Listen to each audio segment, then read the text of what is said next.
We at Hemmings want to be the guide. We want to help you figure out, how to get into the space, how to participate.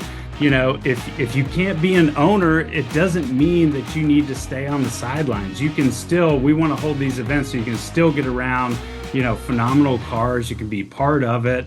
There's ways to participate, that aren't just, buying and selling cars. And, when we get the reports from our newsstand sellers and, we're right up there with National Geographic and GQ and Vogue and others, as far as monthly sales, I mean, there's still, significant consumption. The more that, you have this kind of computerized feeling of driving an electric car, and it's going to become more and more prevalent, you're going to want the visceral feel of driving a classic car on the weekends. So I'm very bullish about there being kind of this two world that can live in symbiosis. Like, I love the Rivian R1S. I don't own one. I'm very interested in getting behind the wheel of one, would potentially be a buyer of that. But I also am going to have my 76 K5 Blazer in the garage for the weekends, right? And that's where I think this is kind of going to go.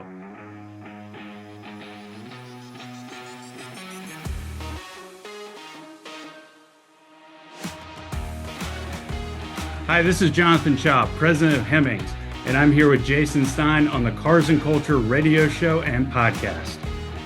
Jonathan, what a pleasure to have you on the program. It is, I've grown up reading about Hemmings. It's great to have you on the show now. Welcome. It's great to be here, Jason. Thank you so much. I'm really excited to speak with you and honored to be here. Oh, thank you. The honor's all mine. And what I'm especially excited about is talking, of course, the topic of late is around Monterey Car Week. And you're doing something incredibly cool. Something that's called Upshift. And let's talk a little bit about your connection with Upshift, as well as, who doesn't want to be associated with Grammy winner Killer Mike? That's right. We've got a great relationship with Mike. We had our YouTube series earlier this year where we helped build with our build partner Suppy out on the West Coast, formerly with the Hoonigan crew. We helped build Mike's Buick Grand National with the beautiful LT4 under the hood that he rolled up to the Grammys and then swept the Grammys and won every single award he was up for. And so at Upshift, our event coming up this Thursday at Sands in Monterey, we're super pumped to kind of have this event where we're featuring hip hop's influence on the classic car scene in America. It's a really neat event. How did you create Upshift? Why did you create Upshift? I know I've read a little bit about the democratization of car culture. What does that mean? And what was the genesis of it? Yeah, so for us, it really started a few years ago with our first documentary that we did. We've got a documentary series called The Motor Underground, where we wanted to go in and we wanted to tell the stories and inform people of kind of where the influences of various pieces of car culture come from. And so the first one we did was the Shifters Car Club that had that really pushed this big hot rod revival movement from the early hot rod days and kind of brought hot rods back into the mainstream, and were really big influencers in the 30s hot rod scene. And then we followed that up with our latest documentary that launched this year called Chinatown Confidential, that really told the story of gassers and how gassers got their influence and start in Chinatown by these young Asian teens who were building street racing gassers. And people don't really realize, like, these groups, these young kids have such a big influence on different parts of car culture. We wanted to tell kind of the origin story of how they come about. And hip hop has had a major influence on classic and collector cars, and really kind of how they modify them, what they look like. One of my things I say is, look at the Super Bowl performance of a few years ago, where you had Dr. Dre and Snoop Dogg driving, Impalas on hydraulics, That's right. 69 Impala convertibles out onto the middle of the field, and bringing that in front of hundreds of millions of people was just an awesome thing for cars and car culture. And hip hop has had such an awesome influence on the car scene, and we want to tell these stories. And so we partnered with our friends at Motoring Culture Club to create this event, and purposely did it next to Pebble Beach in Monterey, and they've been really welcoming, exceedingly welcoming. They put our event in their calendars and everything, and so we were thrilled about them recognizing that this event means something, and the story needs to be told about hip hop's influence on classic cars. You also want it to be an inclusive, or you're promoting an inclusive classic car culture. Monterey and hip hop, not necessarily intuitive that those two things would go together, but I think your mission is a broader one because, in fact, you want to hit a broader audience, don't you? That's absolutely correct. The car scene, when I kind of officially professionally got in it back in 2018, there was a big fear that younger people weren't going to be interested in classic or collector cars, and kind of the hobby was going to die out. Happy to say that that's not going to happen at all. I think that was, fairly misguided. I think also that was probably a lot of people thinking like, oh, well, they're not into the 30s cars anymore, so it's not going to happen anymore. Tastes change, right? Preferences, what people Sure. do. We've seen resto modding grow. We're now seeing electrification conversions grow in the space.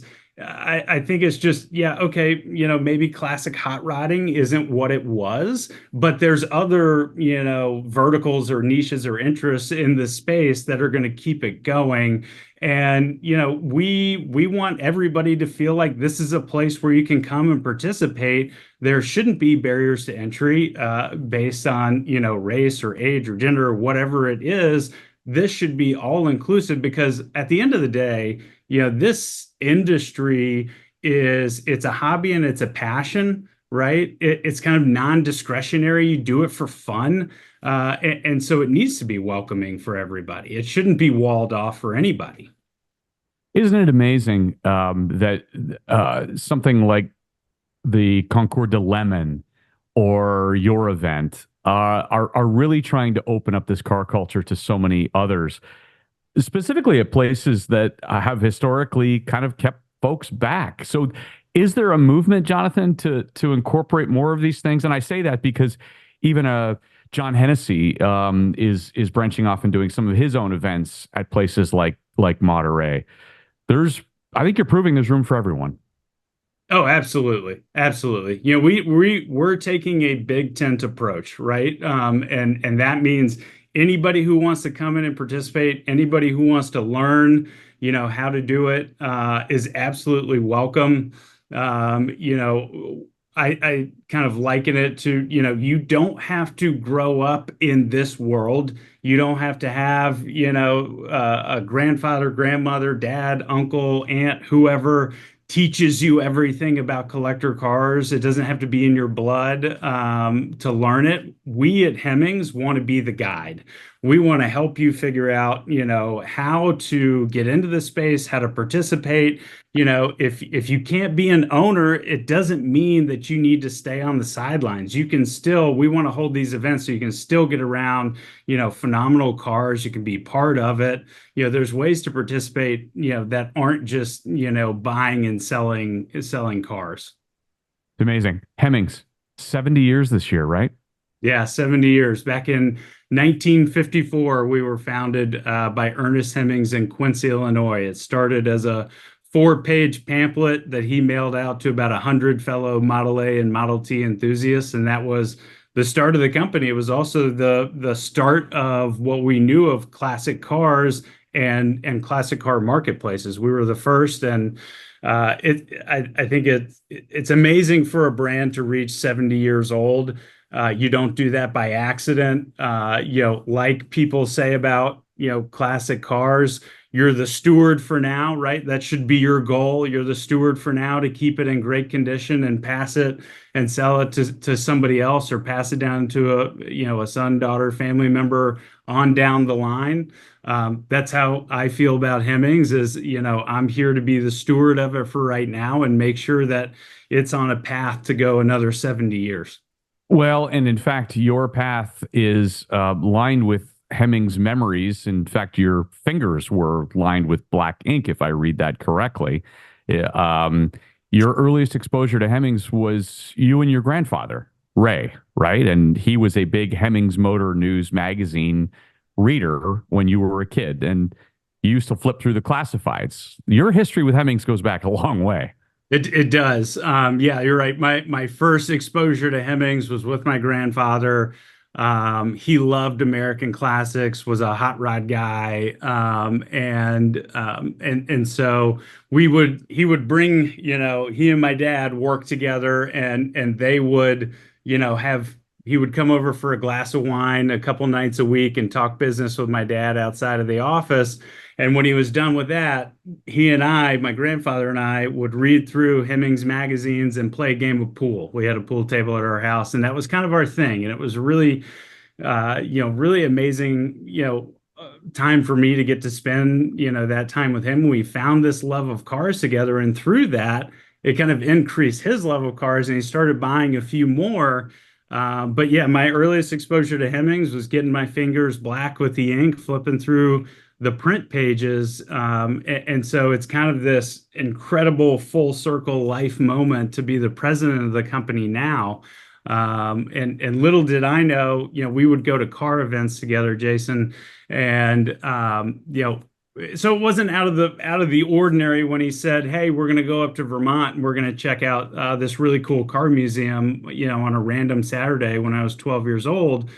And so we go up and, he says, "Hey, I want to talk to the, person running this business right now, sit outside the office, I'll be back in a little bit." Little did I know he was literally negotiating to buy Hemmings while I was sitting outside that office. I Huh. thought we were just there to, see the museum and see some really cool cars and have a little weekend trip to Vermont, just us boys. It was great, and found out later that he was actually doing the deal on the other side of the wall while I was sitting in the Hemmings office that I now go to every day. It's great. What did that mean to you and your family once that was complete? It was super fun for me because, Hemmings had this museum, and one of the first things we did was he sat down with me with a binder and said, "You remember all these cars that we looked at? We've got to figure out, which ones we're going to keep in the museum." And so it was really fun for me to flip through the page and say, "I love that one. I love that one. That one's not my favorite, and those cars are in the Hemmings Museum, today when they're in the Sibley Museum when I go to work, and it's Wow. so unique to me, and I think it's a huge intrinsic motivating factor for me when I come into work. Yeah, you're seeing it every day. Yeah. That it means something more to me, and I try to pass my passion on to everybody that works here, that this is something that we're doing collectively as a team. And as I mentioned, it's about making sure that we're preserving the company and building it in a way so that it has a lineage and a future beyond us. I want to make sure Hemmings is on to the next president well after I retire. Yeah, amazing. You are a gatekeeper. You are a keeper of enormous history, but you're also transforming it. How has the digital transition affected Hemmings? When I got to Hemmings in 2018 as a consultant and then came on full time in 2019, Hemmings was very much a print media company, print magazine company that ran a marketplace. Yes, there was Hemmings.com. There has been since the 90s, but if you kind of looked at where the focus of the business was, where the strategic initiatives, where the capital was flowing to for investment, it was very much still a print media centric company. And it was really about print entertainment. And I think there's a strong use for content at Hemmings, but it needs to be about being a guide. It shouldn't be kind of general car entertainment. We want to do, the best buyer's guides in existence, for every make and model that people want to buy.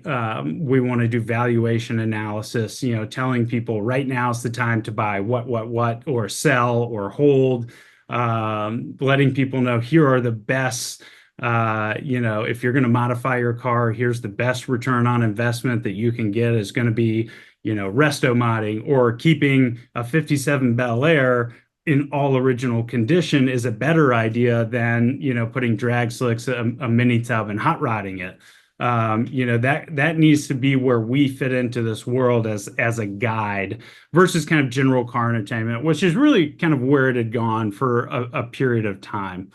But the focus of the company now is really about number one in content being the guide, and paramount is going back to where we were in 1954. We started as a marketplace. We were the first collector and classic car marketplace. Our focus in the digital realm is in our marketplace business. And, I think that's shown in all the developments we've made there. We launched live online auctions in 2019, have been very successful with that. We launched our make offer buy now marketplace 2 years ago, and that continues to grow. That'll grow 30% year over year again this year. And so what we're seeing is there is a significant appetite now to buy and sell classic and collector cars, in some respects, sight unseen. Some people still want to go see them, and you can certainly go on and inspect the car and, talk to the seller and set up a time to go see the car. But, there's a tremendous number of people that are buying collector and classic cars online, sight unseen through e-commerce. And that's, we want to have the best solutions for that group of people.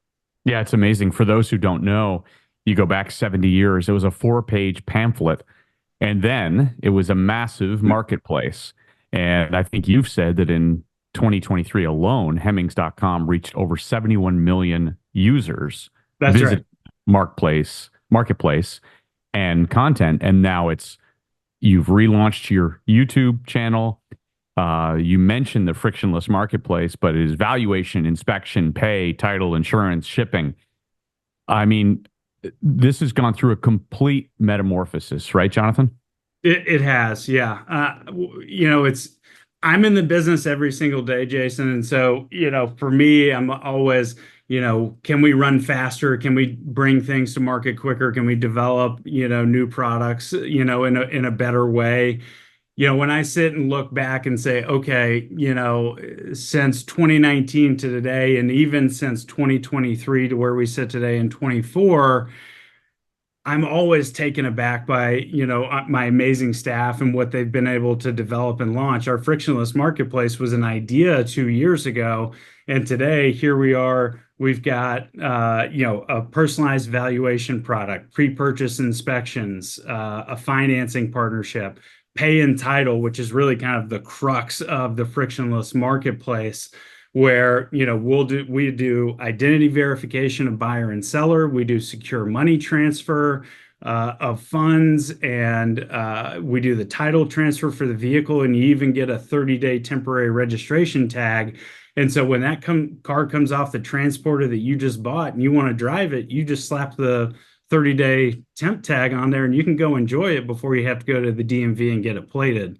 And all of that was kind of born out of sitting outside of our marketplace customer service group and just listening to, all of the questions they had. The car's in California and I'm in North Carolina. Do you have a shipper you can recommend? In that same scenario, I don't know this person from Adam or Eve, and I'm supposed to send them a check for $50,000. That makes me really nervous.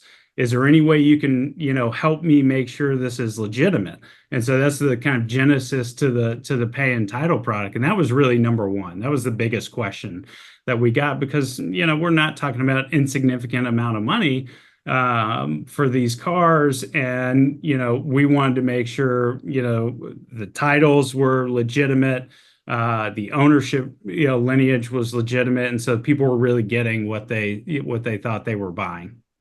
Two issues, I guess, but the same side of the coin. What are you doing to show old products that appeal to an aging population on the newest technology? And what are you doing to appeal to a younger audience? Yeah, great question.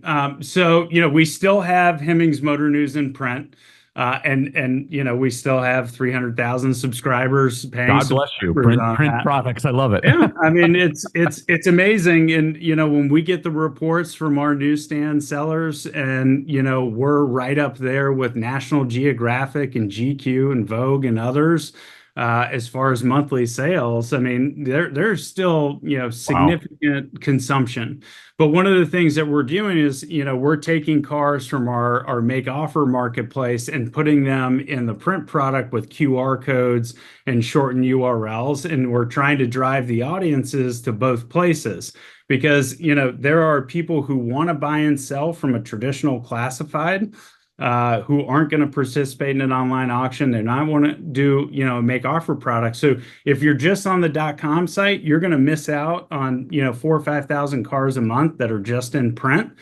On the flip side of that, driving, our older audience from the print book into the .com piece, and then helping them, we've got a huge customer service team that's 100% in-house, and we'll handhold anybody. If you want to, buy a product from us and aren't as tech savvy and you want to learn how to do it, we will hold your hand through the entire process to get that done. And that's very different than modern tech startups. We're taking a different approach of in-house, fully staffed customer service. We're there on the phones, real people in Vermont answering, every single question you have, and really trying to help people be as successful as possible. And we'll let them know, hey, your car is right, Project Car is right for a, classified advertisement, or you've got something special. The market needs to see it. If you're only in print, you need to be, in the online auction because you can reach a global audience at that point. And the younger side? Yeah, on the younger side, that's really where we're going in with the YouTube channel Yeah. and the various series that we're doing there. The Upshift event, we sponsored numerous Cars and Coffee events across the country, this year. So we were in South Orange County, which is one of the country's largest Cars and Coffee events. We're in Sarasota, Florida. We launched our Muscle Palooza events. The younger crowd is very experiential. They really want to be hands-on. And so it's about, putting your brand and your brand values in front of them and giving them opportunities to go experience collector cars and classic cars, whether it's at a show, like a Cars and Coffee, which I love because they're very family friendly.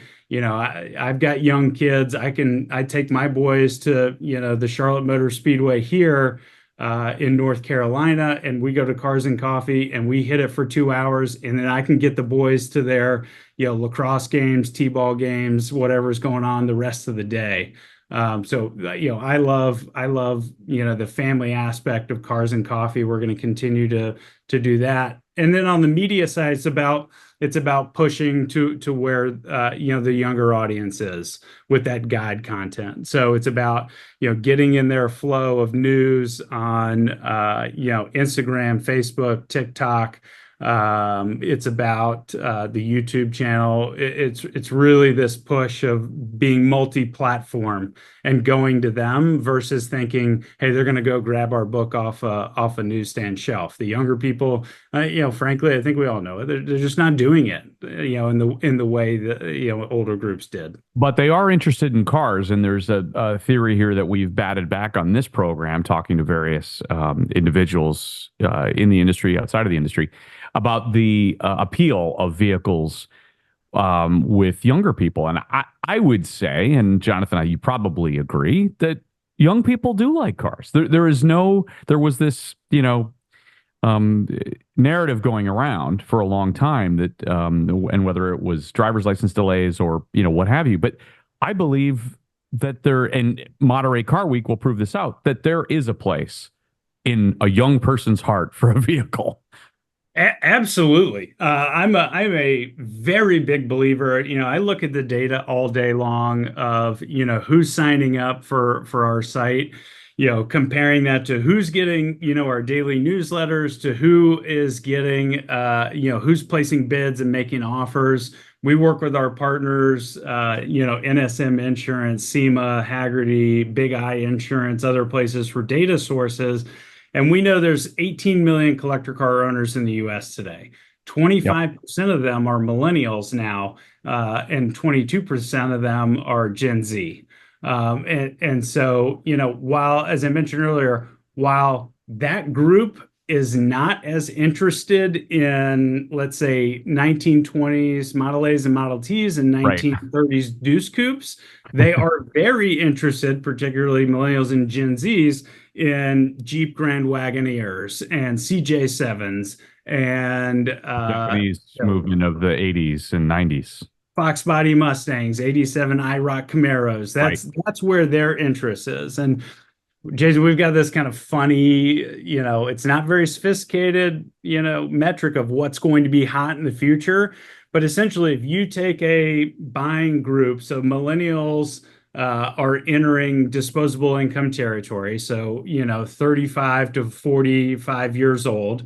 And, whatever cars were very popular when that group was in high school are going to be the next most popular collector cars. Yeah. And so, that group right now are Fox Body Mustangs, IROC Camaro, third gen Camaros. That group grew up like I did. I'm about to turn 40 this coming year, so I'm a millennial, fall in that bucket, which I'm not ashamed of anymore. It used to be a bad word. Now I embrace it. My first car that I have memories in is riding in my parents' Jeep Grand Wagoneer. Yeah. And I want to buy one of those one day. And so, SUVs and trucks are really hot with the younger buying group. I was just going to ask you that. Trucks. Um, I, I guess my question is, what are the cars that surprise you with their popularity? But I was going to say, what about pickup trucks? So you've just answered that. Yeah, pickup trucks are really hot. C10s,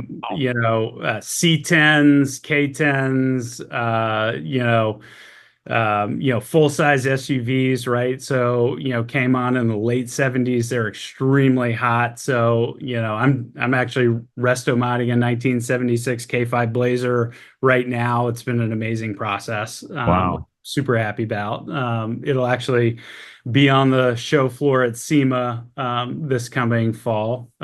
So really unique honor to have that car there. It was not how I set out to do the project. But trucks are really hot. And what's interesting is, trucks from the 70s, 60s, 70s, and 80s, they were utilitarian. There wasn't anything, special about them like it is now, where, you get into a brand new, let's say GMC, Sierra, and it's just like, the GMC Yukon. It's the leather seats and luxury and With a premium bed in the back. sound and huge, back seat, et cetera. It wasn't like that. It was a bench, some gauges, and maybe if you were lucky, AC. But they're extremely popular. I think the one that surprised me the most is probably the Chevy C10. We just did a buyer's guide for that on our tested series on YouTube. But yeah, the 67 to 72 is kind of the first run of the C10 before they went to square bodies. They're really hot right now. Will the brass era cars still have a place in collectors' hearts? And haven't those collectors perhaps, I don't know, can I use the term aged out? Brass, I was shocked when I went to Amelia 2 years ago that brass was still selling as well as it was. There's still a strong collecting group for that. I think a younger collector though it's not as appealing to them. Mm. I think they have a place in a collection, but a younger collector, in my mind, where I think it's going is, you don't have a garage or a stable full of, four, five, six plus cars. I think it's, one, two max, and it's about getting out on the weekends and driving the cars. And brass era cars just don't really fit that anymore. It's not the first car I would pick to take on the road, and certainly, not going to hop in one to try and go, take my boys to Cars and Coffee. So, I think it'll wane over time the same way, Model A's, Model T's, there's still a decent market for those, but it's just not, a widespread, desire to own them anymore. What about EVs, Jonathan? EVs have a really interesting, place. I'm a big, so I have two different approaches to EVs.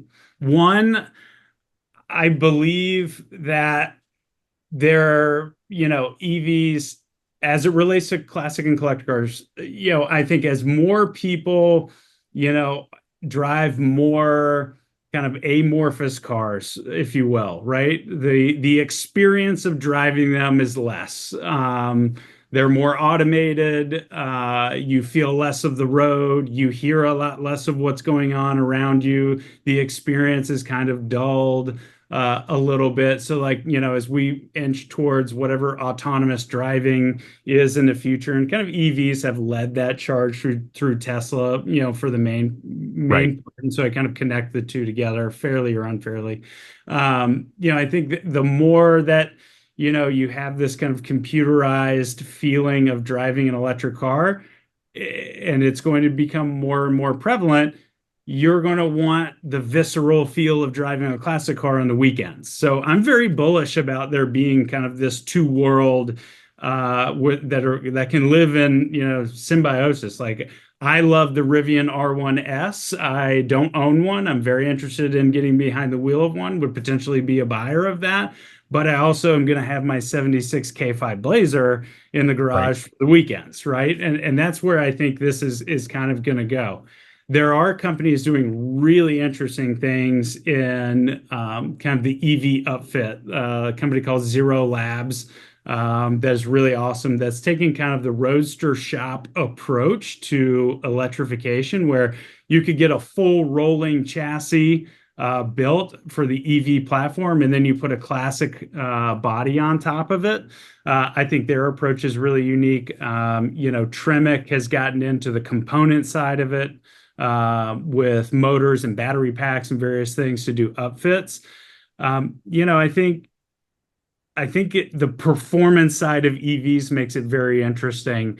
And in my discussions with Zero Labs, they say, hey, look, if you're going to resto mod a car, it's not coming with factory equipment anyway. So why shouldn't EV and the performance and maintenance benefits of EV be part of that conversation? If you're going to drop a brand new LS in it, but consider EV as well. And I was honestly swayed in that conversation that, okay, I can see that. I can see that point. Huh. Are specialized vehicles, let's say ice cream trucks, fire engines, are those the kinds of things that people collect? Yes. In fact, I'm always amazed at the amount of really cool old food trucks that we have on Hemmings. Things that have been turned into, beer trucks for weddings, or, pizza. Right. These old, double A Fords that have pizza ovens on the back.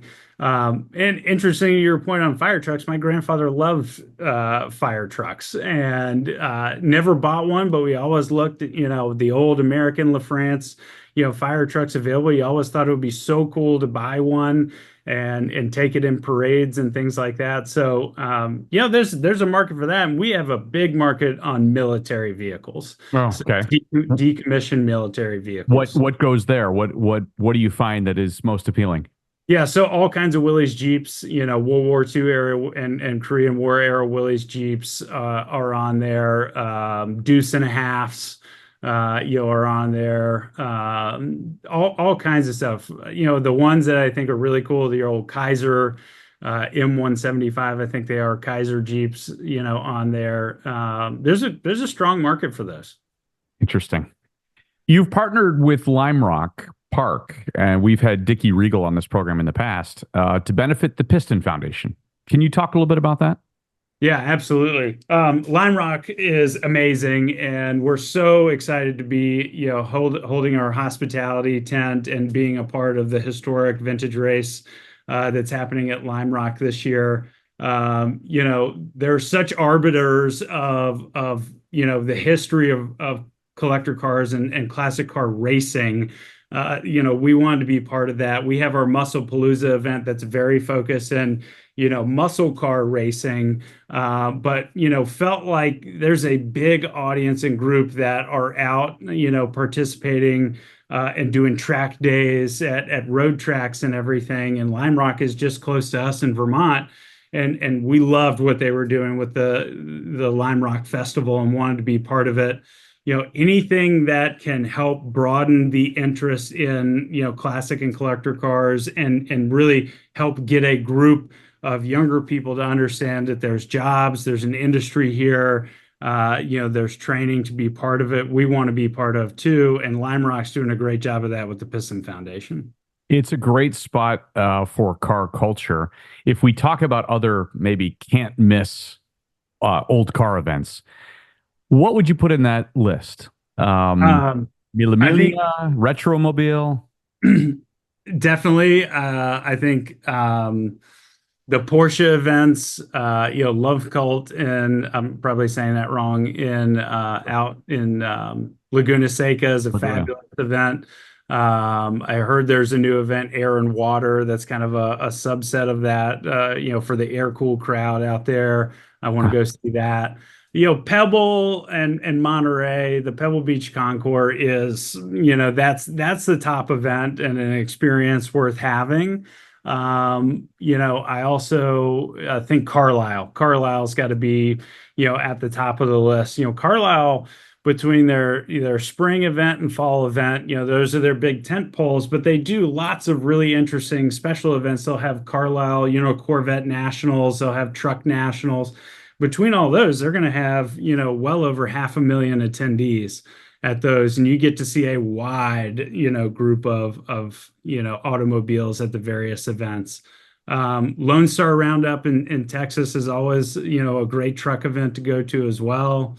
We, Obviously, we love our own events. So our yeah. last Muscle Palooza of the year is in Orlando Speed World in October. We partnered with Deezerland Park in Orlando. It's really amazing auto museum and amusement park as part of that. So, come see us at Muscle Palooza in Orlando also. Muscle Palooza. Just tell the audience a little bit about that. Yeah, so it's our celebration of all things muscle, and we love muscle. Not just from its inception, in the '60s and '70s, but we love muscle all the way through the modern, Dodge Demon SRTs. We've got our own Durango Hellcat SRT that we race at it. And so it's a celebration of vintage and modern muscle. And you can sign up to drag race. There's bracket drag racing in various classes. We have a car show, and it's ultra family friendly. So kids under 12 get in for free. It's a great family event. We're going to have our editorial staff on there. We hand out awards at the car show. We do special features on the edit side of the business. So the cars that win, there's payouts for the drag racing. It's a really, really fun one-day event. Is there an opportunity for Hemmings to continue looking at events as just another one of the quivers that you have, the multi-dimensional approach to how you connect with your audience? Absolutely. Muscle Palooza is an event we've been doing for, the last 25 plus years. And so it was easy for us coming out of COVID to restart that event. We've been very fortunate to find a great set of partners. New England Concours event, we've got this coming fall in Connecticut that we're a sponsor of. Fall Carlisle's is coming up this fall. There are more events we've kind of got our eye on in expansion. We want to bring Muscle Palooza further out west and get some West Coast events set up for next year. we're taking kind of a two-prong approach. We're going to be part of and sponsor phenomenal car events that, fit our business strategy and ethos and are run by great people. And we'll look for opportunities to have our own kind of owned and operated events as well. Wonderful. Final few minutes, Jonathan. What other things do you collect? We know that you have a garage that you pass by every day. What do you collect? What's in your garage?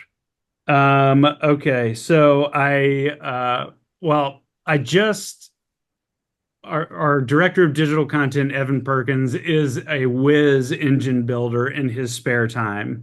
And the original motor that was supposed to go in my Resto Mod Blazer was an LQ9, LS style motor, and it blew up on the dyno. And instead of sending it to the scrapyard, Evan wanted to rebuild it into a stroker motor. So it's now stroked a 408 cubic inches stroker motor with a Molly kit. And now I've got the engine sitting in my garage, and I got to go find a muscle car that I want to put it in. So that's sitting in my garage. I'm an avid outdoorsman. I just got back from Idaho, went fly fishing with my two sons out there.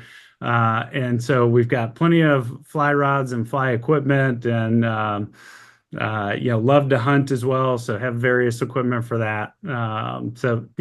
It's a mix of outdoor pursuits and car stuff in my garage. Amazing.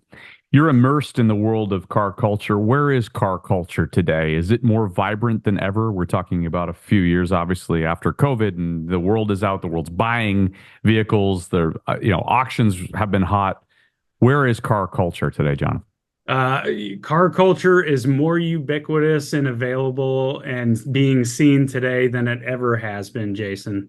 It's all over social media platforms. As I mentioned, it's in a very interesting pinnacle point right now where I think it's going to continue to grow because it's an experience, right?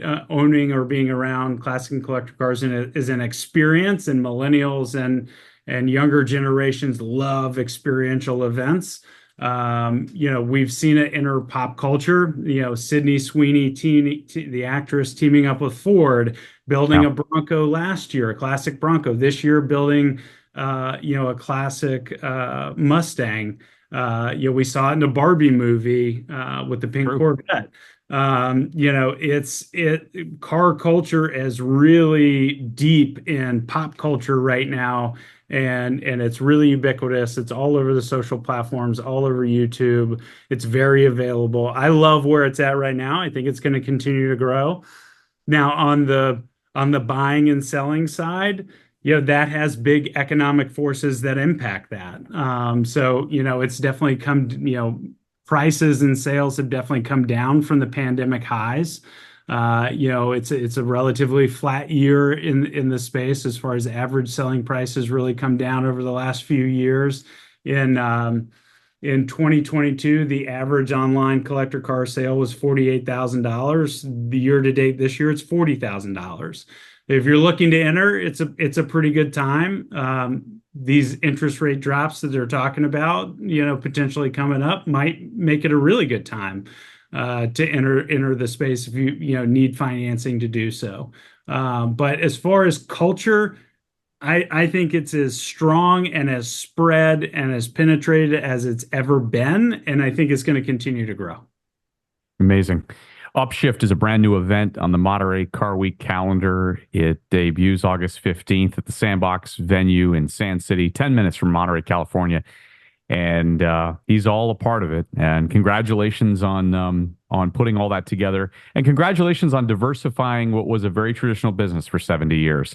Unrecognizable if you were to go back in the days of the 4-page pamphlet. But Jonathan, you have shepherded all of that with grace and agility. So congratulations. And thank you for being on the program to talk Jason, about. Thank you so much. Yeah, thank you so much for having me on the Cars and Culture radio show. As I said at the beginning, it's an honor and a privilege and wonderful to speak with you and the audience. Well, thank you so much. Thank you.